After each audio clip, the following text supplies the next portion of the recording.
berbicara tentang organisasi input output, ini tidak saya bahas semua ya. Nanti ada yang sekilas, tapi untuk yang sangat penting, yang sulit untuk dipelajari sendiri, nanti akan saya beri perhatian lebih gitu ya. Baik ya.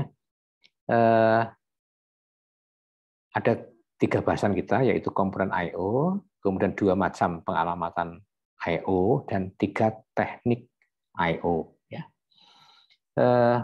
Kita kalau melihat diagram ini, ya, komputer ada 3 komponen utama ya, CPU, memori, dan input/output.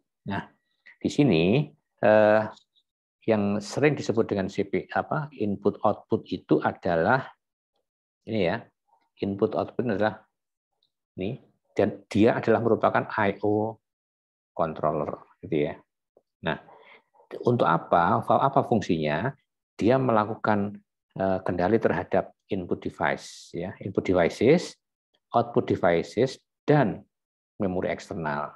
Nah, ini Anda bisa melihat mana yang paling lambat device ini, gitu ya. Nah, di sini ternyata bukan hanya device, tapi juga ada memori, gitu ya.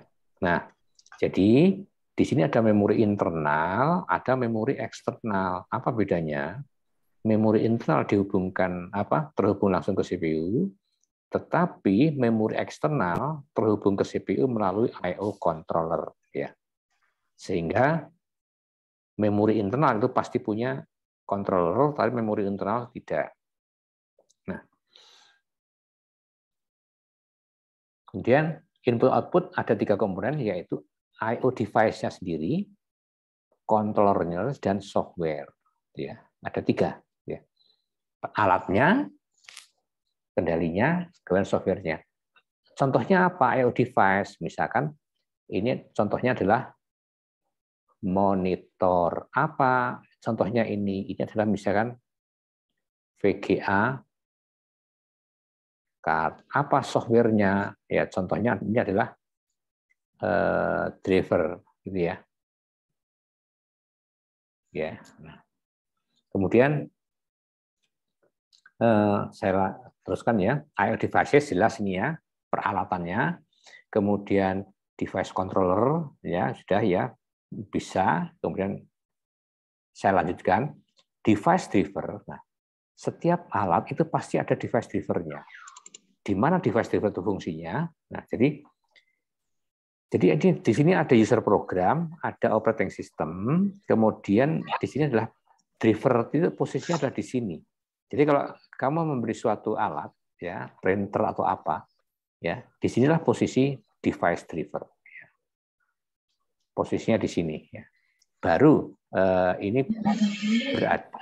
di bawahnya adalah hardware-nya. Ya. Kemudian untuk device driver ya, ini saya selewati ya. Kemudian device driver 2. Jadi kalau kita berbicara tentang I/O software layer, itu device driver itu ada di sini, kemudian di bawahnya ada namanya interrupt handler, ya, penanganan interrupt. Ya. Jadi, tetapi kalau di dalam operating system ini fokusnya ini diberi nama kernel, gitu ya. Nanti untuk operating system bisa Anda baca sendiri ya. Sekarang ada 2 macam pengalamatan I/O, yaitu memory map dan I/O map. Apa bedanya ini, gitu ya? Nah, sekarang gini, saya langsung ke sini. Ini adalah memory map dan I/O map, Pak ya. Ini ke CPU ya, itu pasti memiliki ruang alamat. Nah, ini adalah ruang alamat, ya. Ini adalah ruang alamat CPU. Ini ya. Ini adalah ruang alamat ya. Ruang alamat CPU. Nah, pada memory map, ruang alamat dibagi dari alamat 0 sampai 4095. Ini untuk contoh kecil loh ya, untuk memori yang sekarang ya angkanya besar-besar ya. Ini untuk memori, kemudian 4096 sampai 5119 adalah untuk input output. yang lainnya adalah cadangan.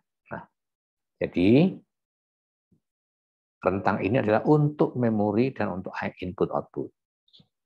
Sedangkan pada I/O map, rentang memori ini digunakan untuk memori, ya juga misalnya untuk memori yang lain, dan untuk cadangan. Nah, apa bedanya? Input-output tidak dipetakan di jangkauan ini, input-output dipisah.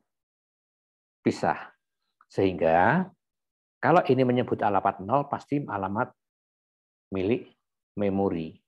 Tetapi kalau ini menyebut alamat 0, ada dua, bisa milik memori, bisa milik I/O, gitu ya. Selanjutnya, transfer data dari memory map, ya. Contohnya ini ya, kirim data ke alamat 3, otomatis ke mana? 0, 1, 2, 3, dan seterusnya. Berarti alamat 3 adalah alamatnya memori. Sekarang kalau baca data dari alamat 4096, berarti ini adalah I/O, gitu ya. Inilah contohnya. Ini pada memory map. Ya. Dia kirim data ke alamat, baca data ke alamat, menyebutnya adalah alamat, tidak menyebut memori atau I/O, tapi alamat akan menentukan dia ke memori atau I/O. Berikutnya, transfer data I/O di I/O map ini berbeda. Ini harus menyebut kirim data ke memori alamat 3, berarti 0, 1, 2, 3. Nah, tadi ke memori. Tetapi kirim data ke I/O alamat 3, berarti ke sini, gitu kan ya, ke sini. Baca data dari memori alamat 3. Baca data dari memori. Ya, berarti baca. Kemudian baca data dari I/O alamat 3, berarti I/O. Jadi I/O map selalu menjelaskan device-nya. Dari I/O atau ke I/O, dari memori atau ke memori. Sementara yang tadi itu, yang memory map, tidak menyebut. Ya. Kalau ada pertanyaan nanti ya setelah ini. Ya. Nah, kemudian ini contoh kirim data, ya, kirim data 15 ke alamat 3. Alamat 3 itu adalah alamat ini ya, alamat 3. Berarti A0, A1 ini berapa?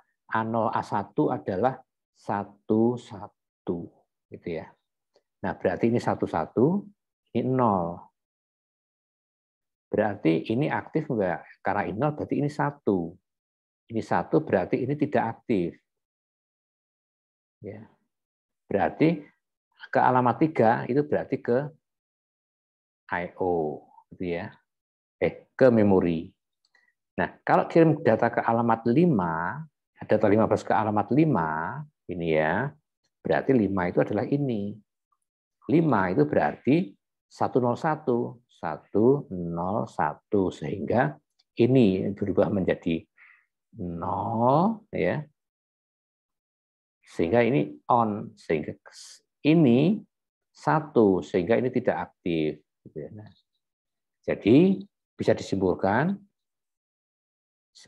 seperti ini ya, kirim data ke alamat tanpa menyebutkan memori atau I/O, ini berarti adalah kategori, ini adalah kategori memory map. Ya. Nah, ini berarti apa? Perhatikan, memory map itu hanya punya read dan write. Ini ya, read dan write. Soalnya perintahnya hanya kirim data ke alamat, baca data dari alamat. Nah, maka di sini dia hanya memiliki dua instruksi, write dan read. Ya, CPU hanya memiliki dua instruksi, write dan read. Ya. Ya. Jadi hanya memiliki dua instruksi, baca ke alamat, baca data dari alamat atau kirim data ke alamat. Ya. Saya kira ini sudah cukup jelas ya. Nanti bisa ditanyakan kemudian. Nah, ini memory map. Sekali lagi, memory map hanya memiliki read dan write. Sementara itu, I/O map ini memiliki memory write, memory read, I/O write, I/O read, sehingga dia memiliki 4 instruksi. Ya. Sehingga di sini dia adalah baca data dari memori, berarti memori read, kirim data memori read, sinyal kontrol. Kemudian memori write, ini ya, ini memori write. Kemudian ada I/O read, ada I/O write. Jadi perintahnya adalah kirim data ke memori, alamat berapa, berarti yang aktif adalah memori write. Tetapi kalau kirim data ke I/O berarti I/O write. Nah, maka ini yang aktif, gitu ya.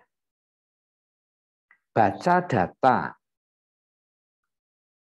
I/O read berarti ini yang aktif. Ya. Itu ya, ini I/O map.